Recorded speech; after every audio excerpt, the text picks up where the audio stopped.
Está neste sábado na Colômbia e participa agora do Fórum CELAC África. Vamos direto para Bogotá acompanhar o discurso do presidente Lula. A CARICOM organizou seus próprios encontros com a África. Essa iniciativa colombiana retoma o processo iniciado com as cúpulas América do Sul e África, que entre 2006 e 2013 aproximou os dois continentes.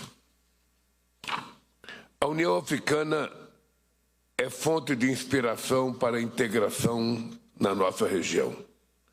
Ela demonstra que é possível apostar na institucionalidade regional, mesmo diante da diversidade de projetos políticos nacionais. O Brasil e a América Latina e o Caribe integram a 6ª região da União Africana. 153 milhões de afrodescendentes vivem em nossos países. Salvador, onde sediamos no ano passado a Conferência Regional da Diáspora Africana nas Américas, é a cidade com a maior população negra fora do continente africano. Os debates que aconteceram aqui em Bogotá nos últimos dias acolheram as reparações históricas como prioridade em linha com o entendimento da União Africana. Apesar de ter implementado diversas políticas públicas de igualdade racial, como as leis de cota no Brasil, ainda está longe de pagar a sua dívida com a África por 350 anos de escravidão. Enfrentar unidos a herança colonial é o melhor tributo que podemos prestar à nossa história compartilhada. Queridos amigos e amigas, 340 milhões de pessoas passam fome na América Latina, no Caribe e na África. Esta é uma realidade inaceitável em um mundo que produz alimento suficiente para todos. A América Latina e o Caribe têm demonstrado que é possível avançar com políticas públicas eficazes. A África reúne enorme potencial agrícola e pode se tornar um grande produtor mundial de alimentos. O Brasil está comprometido em contribuir para esse esforço.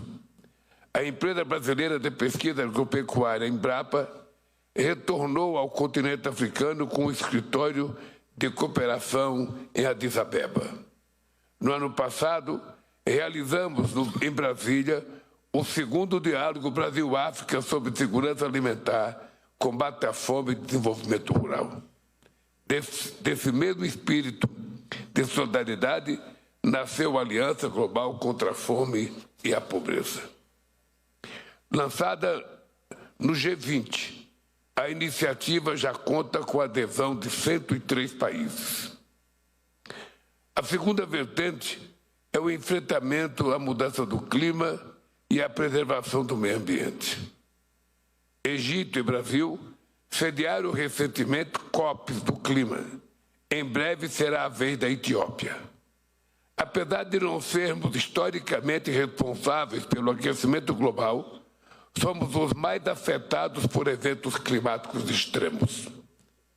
Temos em comum a preocupação de combater o processo de desertificação. Compartilhamos a responsabilidade de cuidar das 2 maiores florestas tropicais do mundo, a floresta amazônica e a do Congo.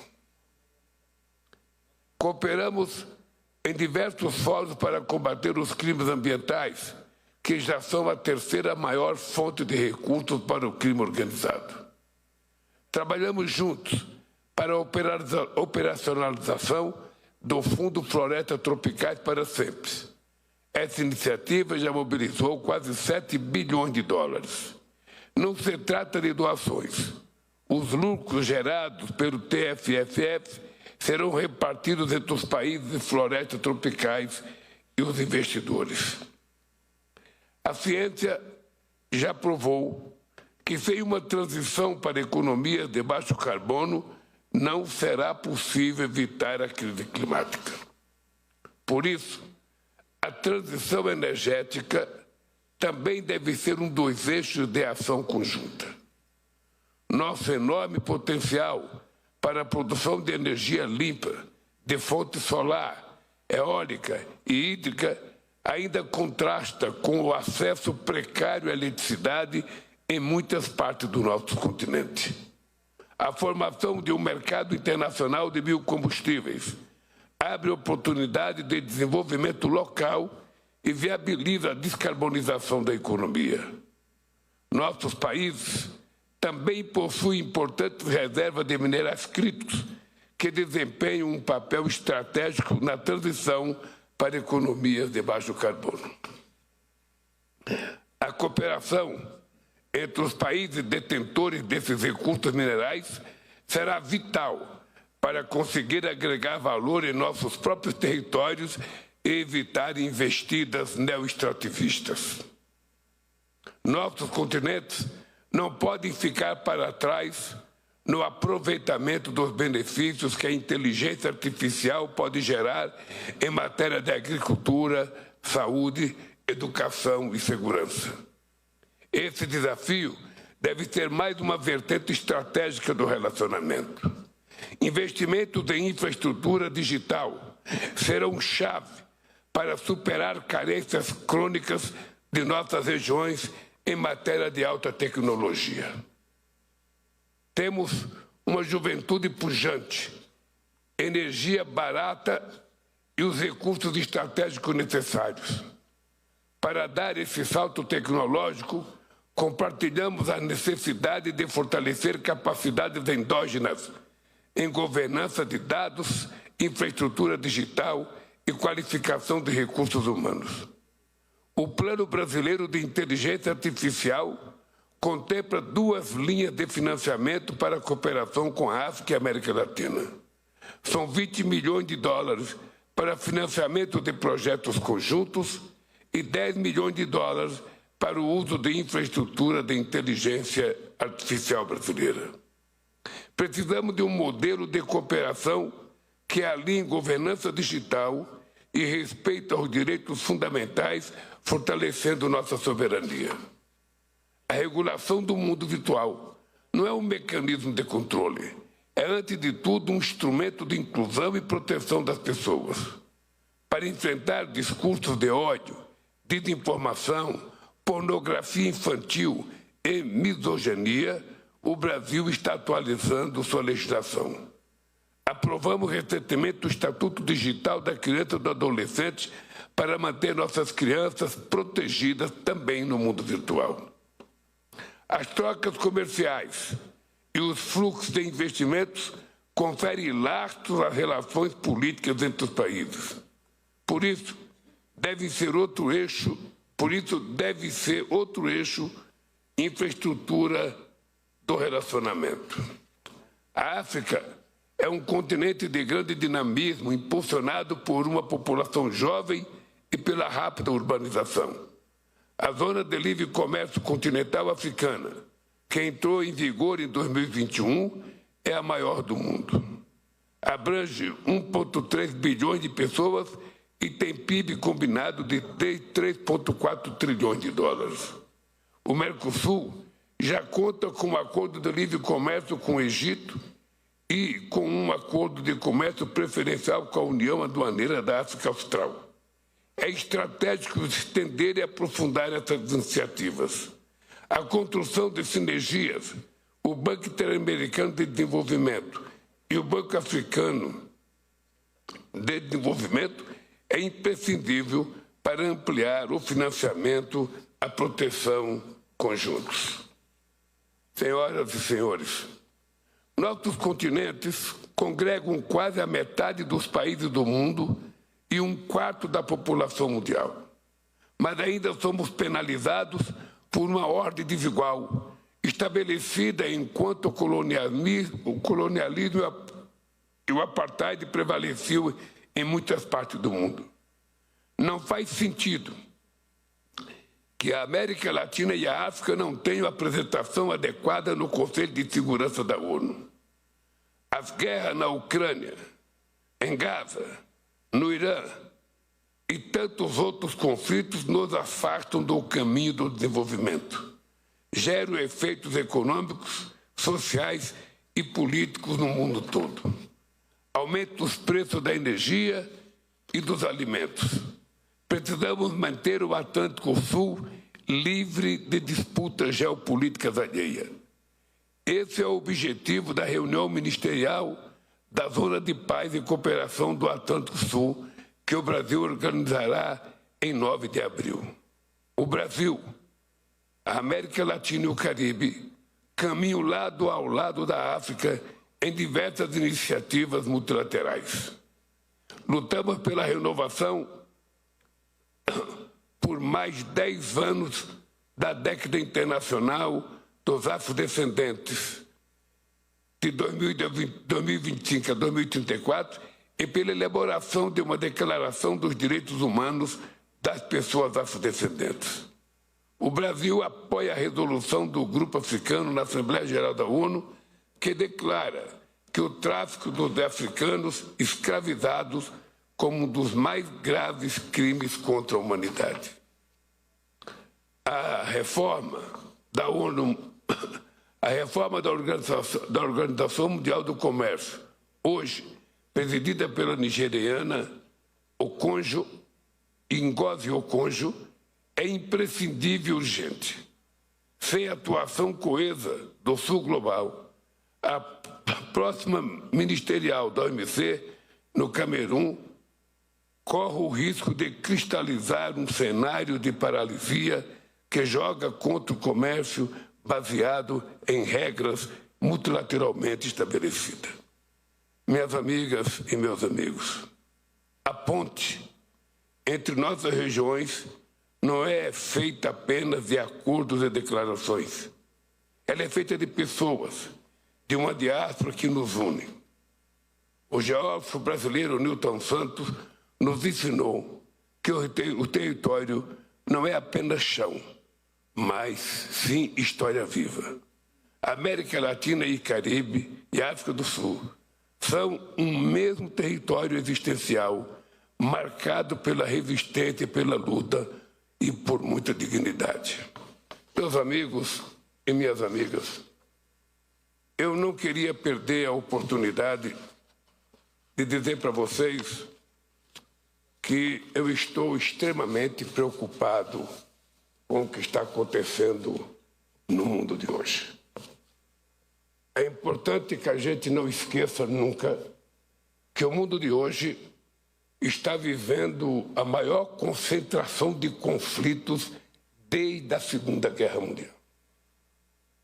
É importante que a gente não perca de vista que enquanto se gastou o ano passado 2 trilhões e 700 bilhões de dólares em armas e em guerras, nós ainda temos 630 milhões de pessoas passando fome, ainda temos milhões de seres humanos sem energia elétrica e ainda temos milhões de seres humanos sem ter acesso à educação e outros milhões e milhões de mulheres e crianças que são o resultado dessas guerras fratricidas e que ficam abandonados, sem documento, sem residência, sem ter sequer uma pátria onde morar. Por isso, nós temos insistido cada vez mais de que é preciso parar e refletir sobre o nosso comportamento. Nós não somos mais países colonizados. Nós conquistamos soberania com a nossa independência. Nós não podemos permitir que alguém possa se intrometer e ferir a integridade territorial de cada país. O que nós estamos assistindo no mundo é a falta total e absoluta de funcionamento das Nações Unidas. O Conselho de Segurança da ONU e os seus membros permanentes foram criados para tentar manter a paz. E são eles que estão fazendo as guerras.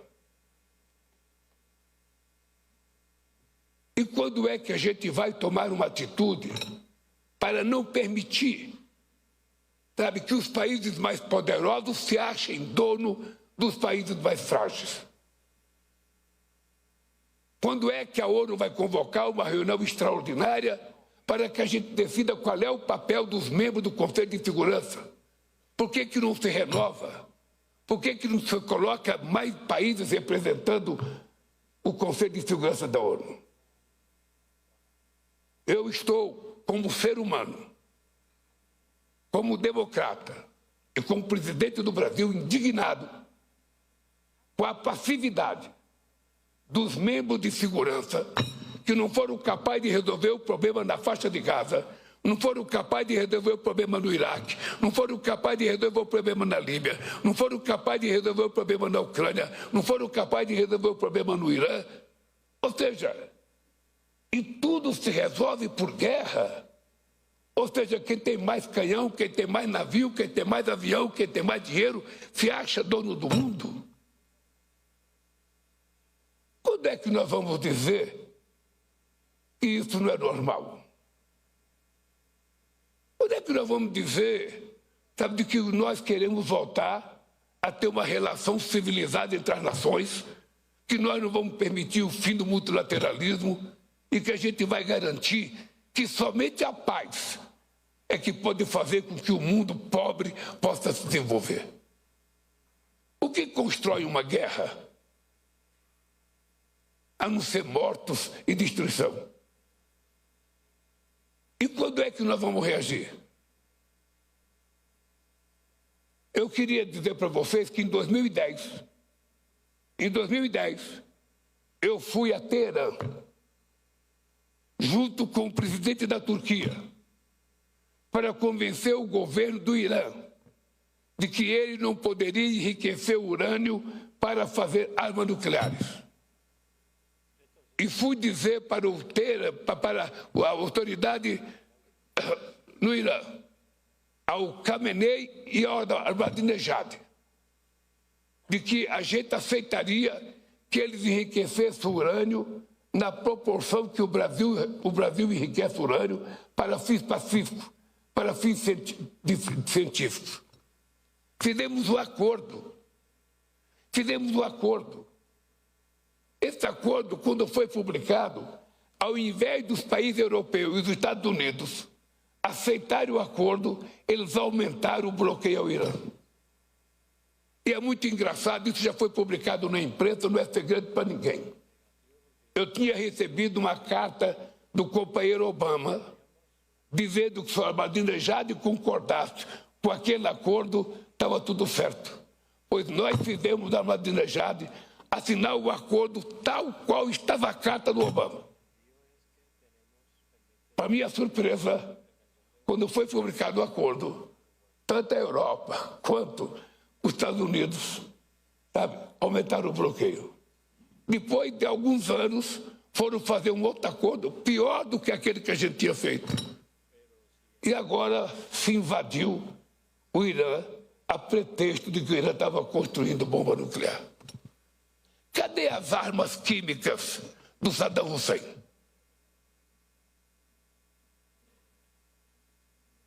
Aonde elas estão? Quem achou? Ou seja, nós não podemos viver mais num mundo de mentiras, em que as pessoas constroem o inimigo, constroem a imagem negativa do inimigo para justificar a destruição. Que mundo que nós estamos?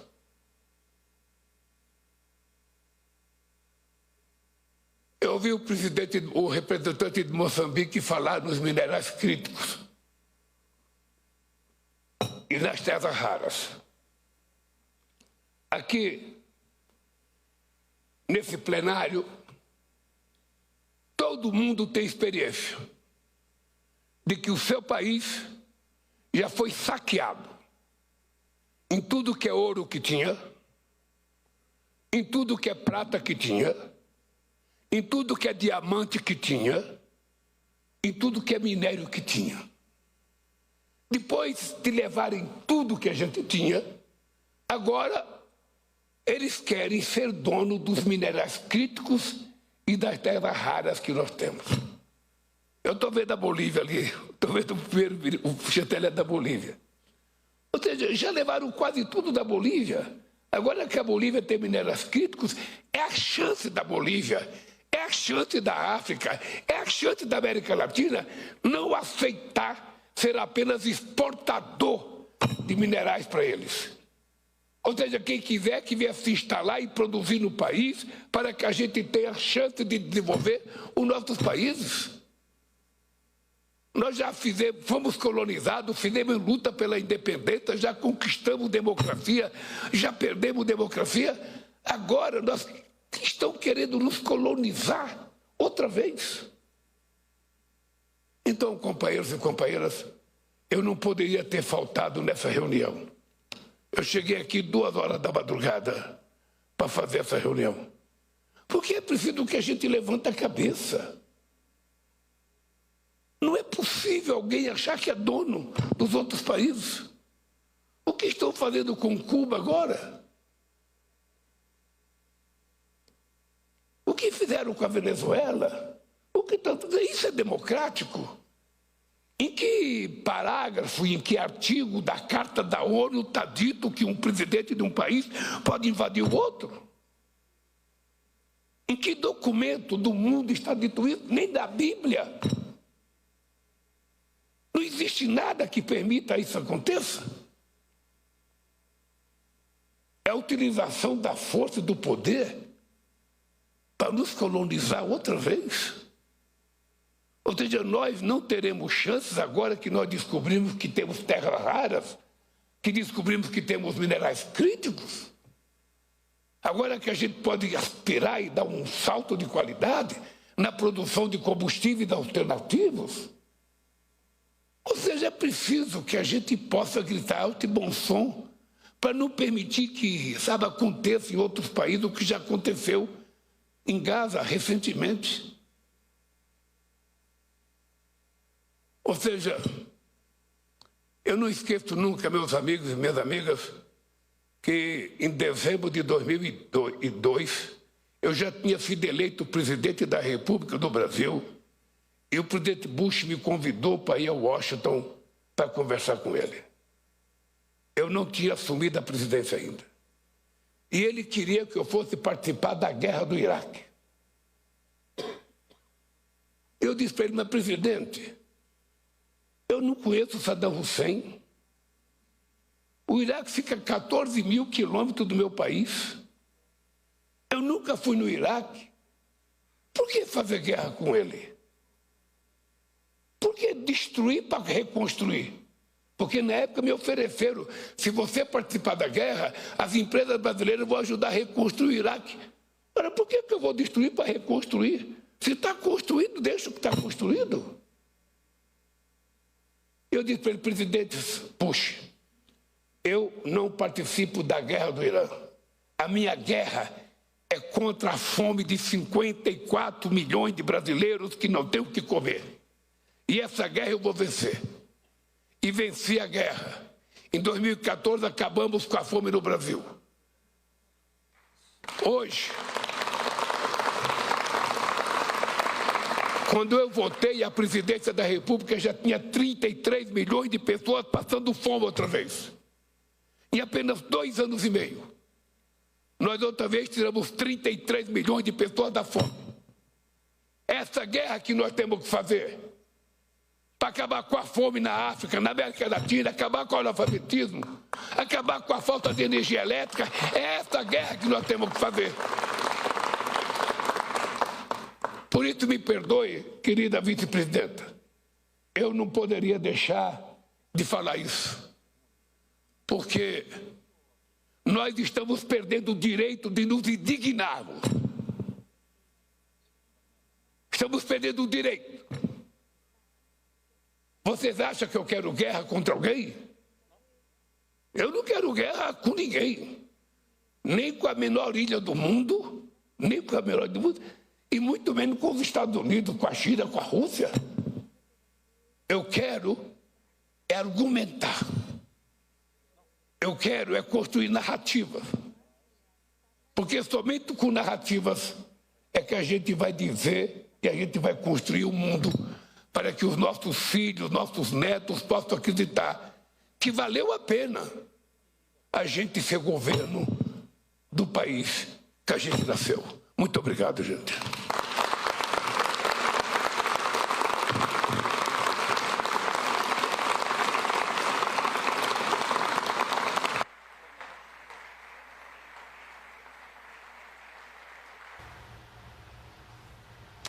Nós acompanhamos ao vivo o discurso do presidente Lula no primeiro Fórum CELAC África, em Bogotá, na Colômbia.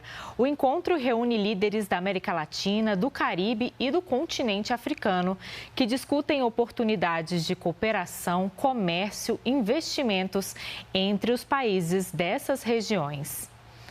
África, América Latina e Caribe mantêm vínculos históricos e culturais. Juntos, os 55 países da União Africana e os 33 países da CELAC reúnem 2 bilhões de pessoas. As economias desses países estão entre as que mais crescem no mundo. O presidente Lula destacou a cooperação entre os países em áreas como o combate a crimes ambientais e energia limpa, além da importância de projetos conjuntos para investimentos em infraestrutura de tecnologias, especialmente em inteligência artificial. O presidente ainda criticou o uso da força por países ricos para invadir outras nações. Ele falou sobre a falta de atuação do Conselho de Segurança da ONU, a Organização das Nações Unidas, para a solução das guerras ao redor do mundo. Ele também destacou os altos investimentos nos conflitos armados, em contraste com os recursos, por exemplo, para o combate à fome. Ainda hoje, em Bogotá, o presidente Lula participa da cúpula da CELAC, encontro que reúne os líderes das comunidades de estados latino-americanos e caribenhos. Continue aqui no Canal Gov e acompanhe outras notícias do governo do Brasil. Até mais. Tchau.